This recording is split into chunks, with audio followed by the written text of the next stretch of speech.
क्या खेल के साथ खिलवाड़ किया जा रहा है? क्या हमारी कौमी क्रिकेट टीम के साथ खिलवाड़ किया जा रहा है? क्या ये सारा पैसे का खेल है? जो बदतरीन शिकस्त, जो बदतरीन हमने परफॉर्मेंस देखी अभी तक हमारी कौमी क्रिकेट टीम की, क्या ये सब कुछ इस स्कैंडल से जुड़ा हुआ है जो मैं आपको बताने चाह रहा हूँ। एक तरफ हम पाकिस्तान क्रिकेट टीम की बदतरीन परफॉर्मेंस देख रहे हैं, यानी वर्ल्ड कप में हम देख रहे हैं कि अफगानिस्तान जैसी टीम से भी शिकस्त का मज़ा चखना पड़ा पाकिस्तानी टीम को।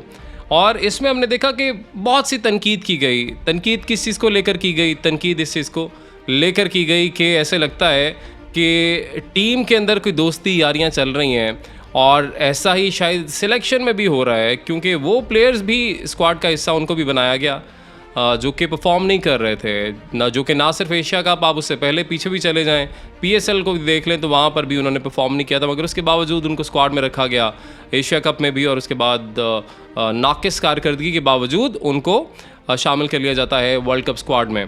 तो उसके बाद अब एक स्कैंडल ऐसा सामने आया है जिसमें कॉन्फ्लिक्ट ऑफ इंटरेस्ट किन किन का आपको बताते हैं। ये स्कैंडल आया है जी याजो इंटरनेशनल को लेकर। याजो इंटरनेशनल क्या है? याजो इंटरनेशनल एक स्पोर्ट्स मैनेजमेंट का प्लेटफॉर्म है जो करता क्या है, जो कि बरतानिया में रजिस्टर्ड है। और जब इसके आप ओनर्स की या शेयर होल्डर्स का जब नाम सुनेंगे तो तब आप थोड़ा सा हैरान रह जाएंगे, जिनमें सबसे पहले आपको मैं नाम बता दूं कि जो हमारे चीफ सिलेक्टर हैं इंजमामुल हक, उनका नाम सामने आया है। और इसके अलावा जो नाम सामने आया है वो है तलहा रहमानी का, जो कि हमारे जो मेन प्लेयर्स हैं जैसे कि बाबर आजम, शाहीन शाह अफरीदी, मोहम्मद रिजवान, इनके एजेंट भी हैं। हर प्लेयर का कोई ना कोई एजेंट होता है, तो ये इनके एजेंट भी हैं। इनके साथ ये पार्टनरशिप है, या कह लें कि ये शेयर होल्डर हैं याजो इंटरनेशनल के। ये रिपोर्टेडली बताया गया है, क्रिकेट पाकिस्तान ने इसको रिपोर्ट किया। उसके अलावा मुख्तलिफ जर्नलिस्ट हैं जिन्होंने ये जो मामलात हैं, सारे जो तफसीलात हैं वो सामने लेकर आए हैं। अब ज़ाहिर है हर किसी का कोई ना कोई एजेंट होता है, किसी ने कोई कॉन्ट्रैक्ट साइन करना है, कोई लीग खेलनी है, कोई एड कमर्शियल करना है, तो उनका कोई ना कोई एजेंट होता है, वो ये सारा कुछ काम करता है। प्लेयर ख़ुद से रब्ता नहीं करता, कोई मैनेजर रखे होते हैं, एजेंट्स होते हैं। तो इसमें मसला ये दरपेश आ रहा है कि वही कंपनी जिसका शेयर होल्डर या कुछ उनको CEO भी लिख रहे हैं याजो इंटरनेशनल का, तलहा रहमानी को, जो कि एजेंट हैं हमारी ये कुछ प्लेयर्स के, साथ ही साथ उसी में शेयर होल्डर इंजमामुल हक भी हैं जो कि हमारे चीफ सिलेक्टर भी हैं। अब यहाँ पर इल्ज़ाम क्या लग रहा है? इल्ज़ाम यहाँ पर ये लग रहा है कॉन्फ्लिक्ट ऑफ इंटरेस्ट का, कि एक तरफ आप तकरीबन 2.5 मिलियन जो है वो PCB से ले रहे हैं, इंजमामुल हक के बारे में कहा जा रहा है, और दूसरी तरफ ये प्लेयर मैनेजमेंट याजो इंटरनेशनल करता क्या है कि प्लेयर मैनेजमेंट यानी आप हमारे साथ साइन कर लें, हम आपसे कुछ कमीशन लेंगे, परसेंटेज डिसाइड हो जाती है 15, 20, 30%, और उसमें हम आपको क्या मिलेगा, क्या मुख्तलिफ लीग्स भी साइन हो जाएंगी, मुख्तलिफ आपको कॉन्ट्रैक्ट्स मिलेंगे, कुछ एड्स कमर्शियल्स आप करेंगे, लेकिन हमें उसमें से आपको कमीशन देना पड़ेगा। अब जब ये प्लेयर साइन हो जाता है तो उसके बाद पहली बात तो ये कि ये प्लेयर कौन कौन साइन होंगे और किसके रेफरेंस से साइन होंगे, यहाँ पर ये सवाल आ जाता है, क्योंकि मोहम्मद रिजवान का नाम भी शेयर होल्डर्स में शामिल है याजो इंटरनेशनल के। अब जो मसला यहाँ पर आ गया अगैन कि किस किस के रेफरेंस से कौन कौन सा प्लेयर आ रहा है, और इंजमामुल हक जो कि शेयर होल्डर हैं, अब क्या वो यहाँ पर ऐसा तो नहीं करेंगे, या कर सकते हैं, इसके चांसेस भी हैं कि जो याजो इंटरनेशनल के साथ जिस प्लेयर ने साइन किया हुआ है, जो कॉन्ट्रैक्ट में है, वो अगर पाकिस्तानी स्क्वाड में होगा तभी उस प्लेयर को फ़ायदा होगा, दूसरी लीग्स मिलेंगी, एड्स मिलेंगे, और तभी याजो इंटरनेशनल को भी फ़ायदा होगा, और तभी उसके जो शेयर होल्डर हैं या इन्वेस्टर आप कह लें, जिनमें मोहम्मद रिजवान भी का भी नाम है, तलहा रहमानी, इंजमामुल हक चीफ सिलेक्टर, तो तभी इनको भी फ़ायदा होगा। तो टीम में कौन से लड़के होने चाहिए? मुबश्शिर लुकमान सीनियर सहाफ़ी हैं। वैसे तो बहुत सारे लोग हैं जो कि उनकी बात पर यकीन उस तरह से नहीं करते हैं, बट उनका ये कहना है कि बहुत सारे प्लेयर्स ऐसे भी होते हैं जिनको टीम में सिर्फ इसलिए शामिल किया जाता है जो क्योंकि वो याजो इंटरनेशनल के साथ कॉन्ट्रैक्ट में हैं, क्योंकि टीम में होंगे तो उनको काम आएगा, और बाहर से काम आएगा तो याजो को फ़ायदा होगा, इंजमाम को फ़ायदा होगा, बाकी शेयर होल्डर्स को फ़ायदा होगा। तो ये एक जो है मोनोपोली सी बन गई है यहाँ पे। ये पहले बातें होती रही हैं कि दोस्ती यार ये क्यों चल रही हैं यार। शादाब का नाम भी सामने आया कि वो भी, उनका भी कॉन्ट्रैक्ट है याजोस के साथ साइन किया हुआ उन्होंने। हो सकता है ना भी हो सकता है कि इल्ज़ाम ही हो, लेकिन अभी नाम सामने आ रहा है।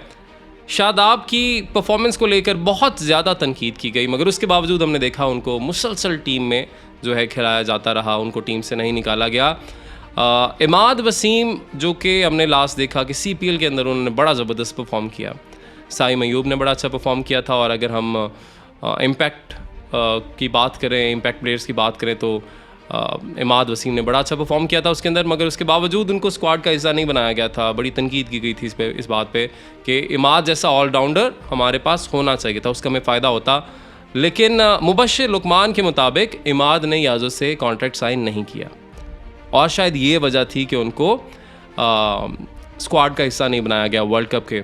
ये इल्ज़ामात हैं और ये इल्ज़ामात बड़े संगीन हैं, ये कोई ज़ाती नौयत के इल्ज़ाम नहीं है। ये ज़्यादा इसलिए संगीन हो गए इल्ज़ामात क्योंकि ये फिर आपका कॉन्फ्लिक्ट ऑफ इंटरेस्ट आ जाता है कि जिस तरह हम ये बात कर रहे हैं कि भाई ये तो फिर ऐसे होगा कि अगर कोई प्लेयर है वो टीम में होगा तो उसको काम मिलेगा ना दूसरा, या ज़्यादा लीग्स वो तभी खेलेगा ना जब वो टीम के अंदर होगा, उसको एड्स भी तभी मिलेंगे जब वो टीम के अंदर होगा।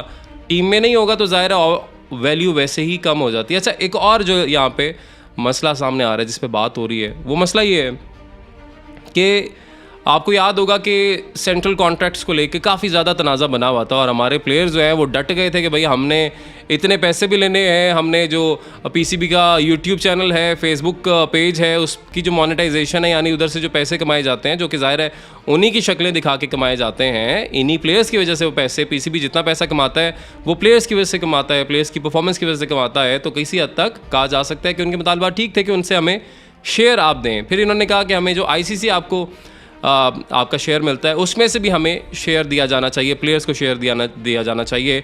ये बड़ा तनाज़ा खड़ा हो गया था और वर्ल्ड कप से पहले हमारी टीम ने कह दिया था कि वो किसी कमर्शियल एक्टिविटी में हिस्सा नहीं लेंगे इस वर्ल्ड कप में। PCB को उन्होंने कह दिया था क्योंकि बहुत सारा एड्स आते हैं, स्पॉन्सर्स आते हैं। उन्होंने तो ये भी कह दिया था हम कि जी मुख्तलिफ जो आपके स्पॉन्सर्स हैं, ब्रांड्स हैं, उनके लोगोज़ नहीं हम कहीं लगाएंगे अपनी जर्सीज़ वगैरह पे, हेलमेट पे, बैट्स पे। तो ये जो है बड़ा संगीन मसला बन गया। और उसके बाद होता ही है कि इंज़मामुल हक कहते हैं कि जी आप मुझे 48 घंटे का वक्त दें, मैं ये मसला हल कराता हूँ। अब इंज़मामुल हक ने ये मसला हल तो करा दिया और हल कराया गया प्लेयर्स के मफाद में, यानी प्लेयर्स के जो मुतालबात थे उनको माना गया, शेयर भी दे दिया गया, ICC में से जो पैसे आते हैं उसका शेयर भी दे दिया गया। और कुछ प्लेयर जो A कैटेगरी में आए, रिजवान, बाबर, शाहीन शाह अफरीदी, उनका जो मुआवजा उनको मिलता है उसमें 202% तक का इजाफा जो है वो तारीखी कॉन्ट्रैक्ट्स हमें देखने को मिले, 3 साल की कॉन्ट्रैक्ट, और मुआवजा जो है वो ये। तो मैच फीस भी बढ़ा दी गई, रिटेनर भी बढ़ा दिया गया। तो वो अब ये किसने मसला हल कराया? बीच में मीडिएटर कौन था? इंज़मामुल हक। इंज़मामुल हक वही जो कि मोहम्मद रिजवान के साथ स्टेक होल्डर हैं याजो इंटरनेशनल में, जो कि प्लेयर्स को, जो कि स्पोर्ट्स मैनेजमेंट करते हैं, प्लेयर्स मैनेजमेंट करते हैं। तो यानी अब यहाँ पर ये मसला जो है वो संगीन हो रहा है कि जनाब ये तो मीडिएटर तो वो है जो कि वहाँ पर एजेंट का किरदार अदा कर रहे हैं शायद। तो फिर ये यहाँ पे जो इसलिए मसला संगीन हो गया है। अब इस चीज़ को ज़ाहिर है देखना पड़ेगा, इस चीज़ पर हो सकता है शोकॉज नोटिस भी जारी हों और पूछा जाए इन प्लेयर्स से भी जो कि इसमें स्टेक होल्डर हैं या शेयर होल्डर हैं। उसके अलावा जो चीफ सिलेक्टर इंज़मामुल हक हो सकता है उनसे भी आनकरी पूछा जाए भाई कि इसको एक्सप्लेन करें, क्योंकि ऐसा नहीं हो सकता कि एक तरफ आप जो एक ऐसी कंपनी जो कि प्लेयर मैनेजमेंट करती है कि कौन से प्लेयर को बड़ा बनाना है, कौन से को कहाँ पर खड़ा करना है, किसको कितने ऐड मिलेंगे, कौन सी लीग खेलेगा, दूसरी तरफ आप पाकिस्तानी टीम के चीफ सिलेक्टर भी बन गए। तो फिर ऐसा होता नहीं है और होना भी नहीं चाहिए कि एक तरफ आप यहाँ से इतने पैसे भी ले रहे हैं और ऐसा काम करने के लिए जहाँ पर फिर एक डाउट क्रिएट हो जाए कि यार ये बंदा तो सस्पिशियस है, ये तो ऐसे काम भी कर सकता है। तो इसमें अब देखते हैं कि मज़ीद जो है क्या पेशरफ्त होती है। बट अगेन इसका नुकसान किसको हुआ? इसका नुकसान बज़ाहिर ऐसा लग रहा है कि इसी का नुकसान, कि यही जो बातें हो रही थी कि दोस्तियाँ चल रही हैं, शायद ये मामला कुछ और था। तो ये जो है इसका नुकसान हुआ है पाकिस्तानी टीम को। इसके बाद ये भी आप मोनोपोली देखें कि स्क्वाड में कुछ प्लेयर्स शामिल किए जाते हैं जिनको कहा जाता है कि जी मौका दिया जाएगा, और वो बेंच पे ही बैठ के वापस आ जाते हैं। दूसरे प्लेयर परफॉर्म करें ना करें उनको नहीं प्लेइंग 11 में शामिल किया जाता, उनको नहीं खिलाया जाता। तो ये तमाम तर मोनोपोली क्या है, ये क्यों है, ये कैसे है? पहले दोस्तियों का कहा जा रहा था, अब जो चीज़ें सामने आ रही हैं इससे मामला कुछ और लग रहा है, ज़रा मशकूक लग रहा है, तो इस पर अपनी राय ज़रूर दीजिएगा कि ऐसा क्या होना चाहिए कि एक बंदा जो चीफ सिलेक्टर है वो दूसरी तरफ प्लेयर मैनेजमेंट कंपनी का स्टेक होल्डर हो, शेयर होल्डर हो, वहाँ से उसको एक बड़ा प्रॉफिट मिल रहा हो। तो अगर इतना बड़ा प्रॉफिट किसी को कहीं से मिल रहा है, जो कि बताया ये जा रहा है कि ये जो एवरेज कॉन्ट्रैक्ट करती है ये कंपनी याज़ो इंटरनेशनल, मुबश्शिर लुकमान के मुताबिक ये एवरेज कॉन्ट्रैक्ट 25 करोड़ का होता है। जो कम से कम कॉन्ट्रैक्ट हुआ है वो 15 करोड़ का कॉन्ट्रैक्ट हुआ है। हो सकता है इस फिगर्स में थोड़ी रद्दोबदल हो, आगे पीछे मामलात हों, जो मुबश्शिर लुकमान साहब कह रहे हैं। एक तरफ आप पीसीबी से पैसे ले रहे हैं और दूसरी तरफ आप याज़ो इंटरनेशनल में स्टेक होल्डर हैं, जहाँ पे आपने कुछ प्लेयर्स को ऐसे साइन किया हुआ है कि ज़ाहिर है वो कमाएंगे तो आप कमाएंगे, तो उनके कमाने के लिए उनका टीम में होना ज़रूरी है, तो आप ही चीफ सिलेक्टर भी हैं। तो फिर ये तमाम तर मामले पर आप अपनी राय ज़रूर दीजिएगा कि क्या ऐसा होना चाहिए।